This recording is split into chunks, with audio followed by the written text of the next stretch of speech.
Hey, Steve Post from Wing Nation MRN here at the Racing Electronics display here at PRI. Booth number 4721. If you're in the area, stop by and say hi. Joined by a couple of guys from Arkansas that are both throwing bombs in the sprint car world. A lot of exciting time for the Crawley family. I'm going to start with a youngster here, Landon Crawley. Landon, congratulations are in order. A ride for the Rookie of the Year for the World of Outlaw NOS Energy Drink Sprint Cars with Jason Sides. How did this come about? You know, it was kind of a last-minute deal. I didn't really have any intentions or plans until, about Pensacola. So we got one race in, and then everything just kind of took off from there, and was able to just get some people involved and put everything together. It's weird to me because you had one of those seasons where you've ran ASCS a couple of years in a row, and then you had this season that was kind of a little all over the map. You had a couple of wins, but you didn't have anything full-blown, full-time. Isn't it ironic that you go from this past year to next year having an 84-race calendar ahead of you? Yeah, it was definitely weird. I went from running 50 races in 2022 to I think like 25 or so this year, and then next year I'll just go all out and race pretty much every week of the year. So it's definitely going to be different. It's going to be tough for sure. I mean, being away from home that long, 3 months at a time. So it's going to be weird, but I'm definitely looking forward to it. Well, it's certainly the case. Landon comes from good stock, that's for sure. This is Dad, Tim Crawley. Tim, first off, your son's opportunity. Just describe what this means to you to get to see your boy go out and run with the World of Outlaws. It means everything, People that know me know I've done this my entire life. And to get here and sit and watch him get something he's dreamed of, and this kind of opportunity to get with Jason and get out and do this, it's pretty exciting. To get tied in with Jason Sides, I could do all of the Sides bar and grill jokes and could do everything else, but you go back so far with Jason. What does it mean to you as a dad to have someone that you have the confidence in, Jason, to help mold your young son?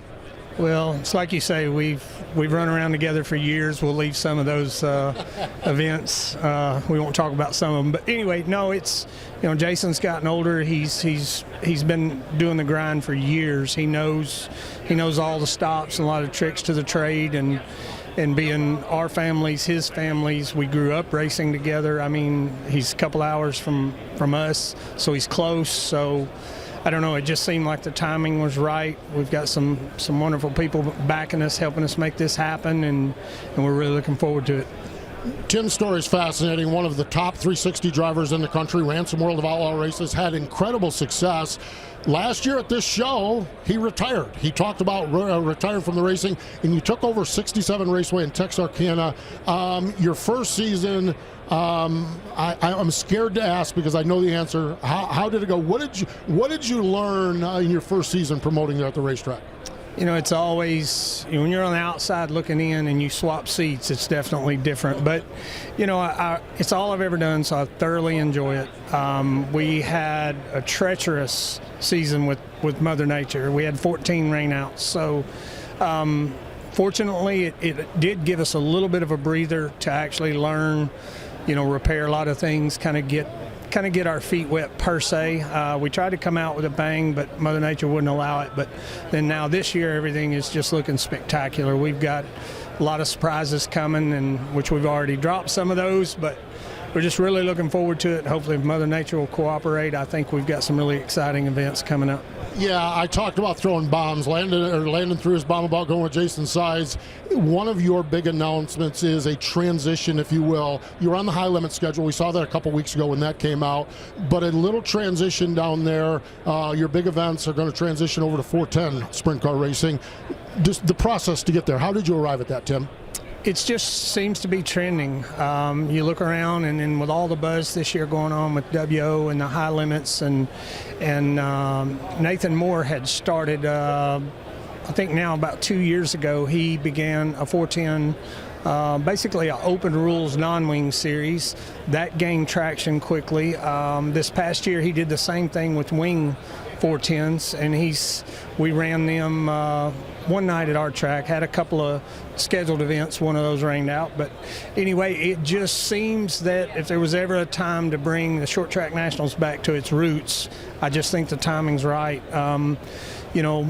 Big names put people in the fans, and we're trying to just open up the opportunity to give those big names a place to race in November. Man, I'll tell you what, Short Track National is going to be a 410 race, some 410 races throughout the season, high limits as well. Sounds like the 14 rainouts didn't slow you down, because it seems like you're more wide open than ever, Tim. Yeah, I got fabulous people involved in this, and like I say, we're looking forward to a drier season. No doubt about it. Now, Landon, as you watch this, you're a young race car driver, but you're in the family, you're watching your dad put this all together. What's it been for you to watch your family take a major transition? The story is 2 years ago, these two raced together out on the ASCS Tour. This year you work on a racetrack together. What's that been like to watch your dad's transition here? It's definitely been weird. You know, you go from everything you do is racing. That's all you really think about is race cars and racing. You know where you're going to race this next weekend and all that. But, you know, then it turns into you kind of turn everything to running a racetrack, and you got to play a completely different role. So it's definitely weird. It was definitely weird getting used to it. I think it'll be nice kind of getting away from it a little bit this year. I mean, it's not easy. You know, a lot of people don't realize how much goes into running a racetrack. So I think it's really cool for Dad to do something different. You know, I'm sure he's always wanted to. It's always been a dream of his to run a racetrack, and I'm sure that's the same for a ton of race car drivers. But it's really cool. I mean, I think he'll have a great year next year. It kind of sucks I won't be there, but at the same time, I think I'll have a lot more fun running. All right, I got two final questions for you. How are you going to do school? Online, and I really don't know when, but I guess I'll have to figure something out. Okay, most important question, and this might be for you as well. How is Mom going to deal with this? That's a good question. She's not too thrilled about it, but I think as time goes, she'll start to get used to it and just kind of accept things that, you know, I may be young, but I've kind of grown into more of an adult than some soon-to-be 16-year-olds. So. Well, you're right about it. Your mom's a keeper. She's been putting up with this guy for a long time as well. So Laura is a keeper, and yeah, mamas don't want their birds to leave a nest, let alone to go sprint car racing, I am sure. But you'll do well. You'll do well, and everything will be good. Tim Crawley, Landon Crawley, joining us here on Wing Nation from the Racing Electronics booth at PRI.